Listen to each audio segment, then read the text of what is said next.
Be proud of who you are, where you come from, and what you're doing each and every day of the year. A seed of empowerment has been planted on them, and this seed encourages them to pursue their dreams and make a difference. Hello and welcome to Qatar 365. I'm Laila Humaira, and this is the first of 2 special episodes where we honor the inspiring women of Qatar, each blazing the trail in their own fields, breaking barriers, and inspiring others to achieve their version of success. But first, we meet someone who's making a splash in the world of science and another who's at the forefront of Qatar's digital revolution. Science, technology, engineering, and mathematics. Together, they make up STEM, a giant network of industries that quite literally makes the world go round. For years, it's also been known to be a male-dominated field. But Qatar is among many countries determined to change that by diversifying its STEM workforce. Those efforts start here, at the Ministry of Communications and Information Technology, the place powering up Qatar's digital transformation. And leading the charge is Iman Al-Kuwari. My role as the Director of Digital Innovation is about spearheading the Smart Country program, where we're actually digitally transforming different sectors and seeing where technology makes sense to improve the quality of lives. From real-time crowd and traffic management to food security analytics, the high-tech solutions from the ministry's digital transformation program, Tasmu Smart Qatar, stems from its innovation lab. We try to bring the different backgrounds, the people who are looking into the future, who are the researchers from academic fields and research institutions, but also bringing the people from the industry with the people from the different sectors that are looking to see how they can apply these technologies. Iman's commitment to creating a diverse working environment starts from the youth. She helped develop Studio 5, a tech initiative targeting young women. We wanted to explore how technology is actually working. They can develop video games out there using these advanced softwares that you see them use in big corporations. There's been a global push in recent years to get more young women to pursue a career in STEM. Here in Qatar, those efforts have been taken up a notch to make sure that more women are being represented in positions of power. Someone who has the power to shape Qatar's policies on sustainability is Dr. Dima Al-Masri.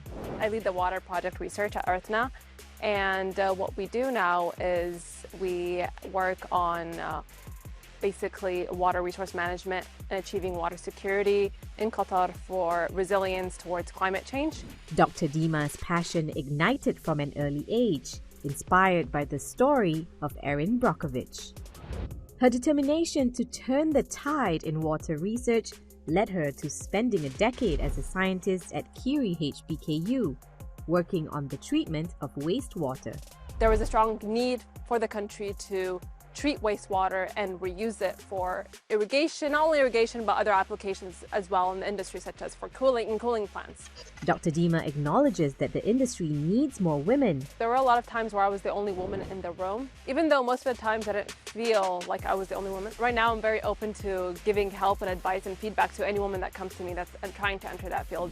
And beyond just reading more about STEM, Dr. Dima says bringing it into everyday conversations is a helpful way to make the industry less intimidating. Once you do incorporate STEM topics in your daily conversations, it would open you up to more thoughts and ideas, and the STEM field would feel more normal. It's a sentiment Iman agrees with, but also adds another powerful daily habit. Be proud of who you are, where you come from, and what you're doing each and every day of the year. Please celebrate yourself every single day because you are doing amazing.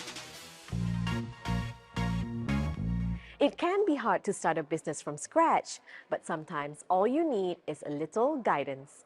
And that's what the Doha Women Forum aims to do: empower women across all sectors to turn their dreams into reality, whether it's to lead a company or sell a product. And every year, the organization dedicates an entire day to hold roundtable discussions, panels, and inspiring talks by women leaders, entrepreneurs, and industry experts. I caught up with Conchita Ponce, the founder of Doha Women Forum, to learn more. Conchita, thanks so much for speaking with us today. Firstly, what inspired you to launch Doha Women Forum? What's the goal of this organization and how has it grown since its inception?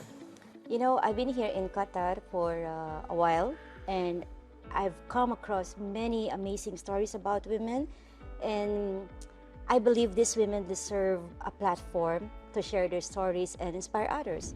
Doha Women Forum is not just an annual event wherein you network or you connect with like-minded individuals. It has grown more than that. I've seen, women coming out of the forum feeling inspired, motivated, and ready for action, ready for transformation, ready for change.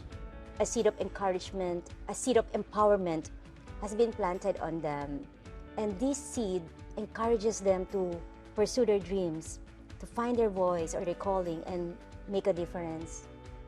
So the Doha Women Forum will be marking its 7th year this year, and every year it keeps getting bigger and bigger. What are you expecting this year? The upcoming 7th edition of the Women Forum in September is anticipated to mark another significant milestone. So this year, there are high hopes of attracting international delegates to join forces with the local advocates, further solidifying Qatar's position as a focal point for women's empowerment in the region. One of the main challenges that women all over the world face is at some point in their lives, they feel like they have to choose between career and family. But what are you and your organization doing to change that mentality? I think this is the beauty of what Doha Women Forum has been doing for several years. Through discussions, we learned of the various initiatives and advocacy efforts of the organizations that are empowering women, to pursue both their career goals and family aspirations simultaneously. And this helps us to move forward together toward gender equality and fairness.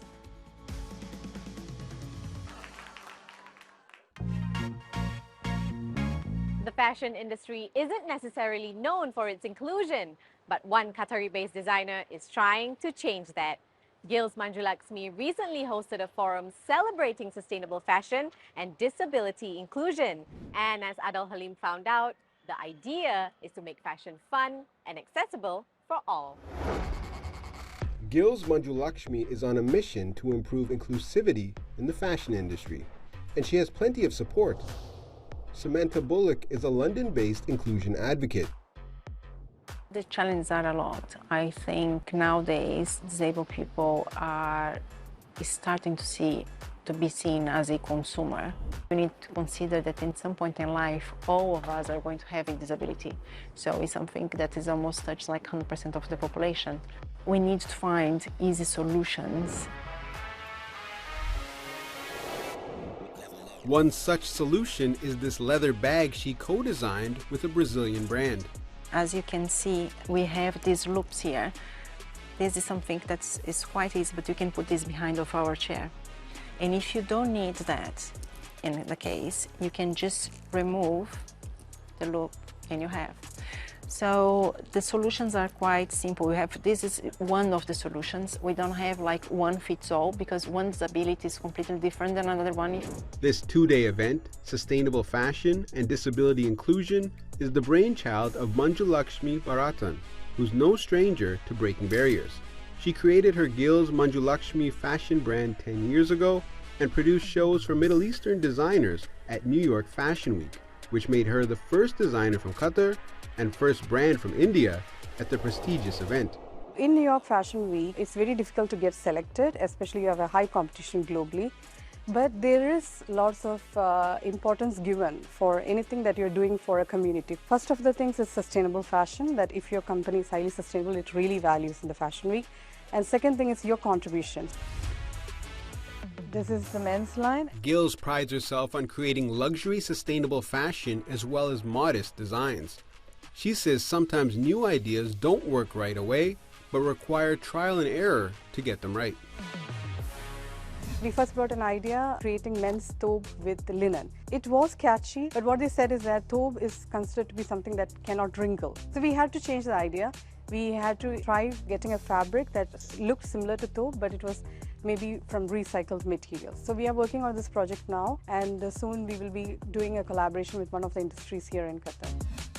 She created this fashion meets sustainability event to provide awareness to designers also about the need for inclusion. Gil's Manju Lakshmi believes events like this will help address gaps in the fashion and design industries. The curator hopes this one will encourage sustainable and socially conscious initiatives to not only include people with disabilities, but also inspire and empower them. Jackie Bowden is inspired. She's trying to introduce sustainable materials to the local exhibitions and events industry.